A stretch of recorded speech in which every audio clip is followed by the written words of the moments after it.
तेलंगाना के वज़ीर आला रेवंत रेड्डी ने कहा कि कांग्रेस पार्टी इख्तियार में आने के एक साल के अंदर तकरीबन 60,000 नौकरियों पर तकर्रुर करके नौजवानों के तय अपने अखलास का मुजाहरा कर रही है। ये याद दिलाते हुए कि इख्तियार संभालने के 90 दिनों के अंदर 30,000 मुलाजिमतों के लिए भर्ती के दस्तावेज़ात फराहम किए गए हैं।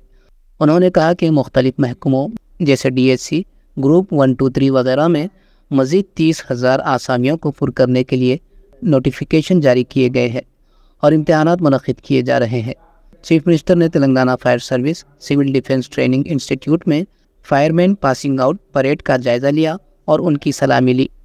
इसके बाद बात करते हुए वज़ीर आला ने तकर्रुरी के खतूत हासिल करने वाले और सख्त तरबियत मुकम्मल करने वाले 30,000 लोगों में से 483 फायरमैन और 155 ड्राइवर ऑपरेटर्स को मुबारकबाद दी।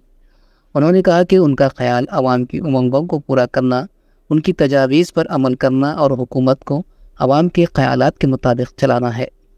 उन्होंने कहा कि हुकूमत माक़ूल मसाइल के हल के लिए हमा वक्त तैयार है और किसी को एहतजाज और हंगामा करने की ज़रूरत नहीं है। అందుకోసమే అంబులెన్స్ ఉందేమో చూడండి, అక్కడ ఎవరో కింద పడ్డట్టున్నారు చూడండి.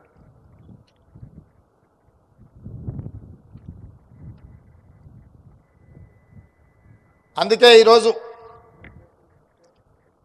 ఈ ప్రభుత్వం అన్ని అంశాలను దృష్టిలో పెట్టుకొని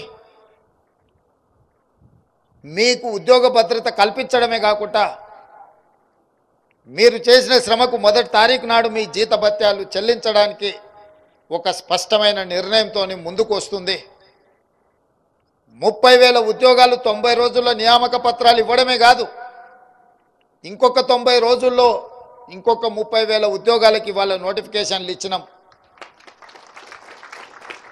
DSC నోటిఫికేషన్ ద్వారా 11,000 టీచర్ పోస్టులను భర్తీ చేయాలని, గ్రూప్ 1, గ్రూప్ 2, గ్రూప్ 3లో కూడా ప్రభుత్వ ఉద్యోగ నియామక పత్రాలు ఇవ్వాలని, వివిధ శాఖలలో వచ్చిన ఖాళీలను దాదాపుగా ఇంకొక 30,000 పైచిలకు ఉద్యోగ నియామకాల కోసం పోటీ పరీక్షల్ని ఈ ప్రభుత్వం నిర్వహిస్తున్నది. అంటే ఈ ప్రభుత్వం అధికారంలోకి వచ్చి సంవత్సరం తిరగకముందే 60,000 పైచిలకు ప్రభుత్వ ఉద్యోగ నియామకాలు అందించడం ద్వారా మా చిత్తశుద్ధిని నిరూపించుకొని నిరుద్యోగ యువకులకు ఈ ప్రభుత్వం పట్ల నమ్మకం, విశ్వాసం కల్పించి రాష్ట్ర ప్రభుత్వంలో ఏర్పడే ప్రతి ఖాళీని జాబ్ క్యాలెండర్ ద్వారా మీకు ఉద్యోగాలు అందించాలన్నదే మా ప్రభుత్వం యొక్క లక్ష్యం. ఇవాళ మా ప్రభుత్వం తీసుకుంటున్న కార్యక్రమాలు, కొంతమంది విద్యార్థులు అక్కడక్కడ పరీక్షలు వాయిదా వేయమని కొన్నిసార్లు మాట్లాడుతున్నారు. మీరు ఏదున్నా నిరసన తెలపాల్సిన అవసరం లేదు, ఆందోళన చేయాల్సిన అవసరం అంతకంటే లేదు. మంత్రులు ఎప్పుడు అందుబాటులో ఉంటారు. మంత్రులను కలవండి, విజ్ఞప్తి చేయండి. ఉన్నతాధికారులను కలవండి, విజ్ఞప్తి చేయండి.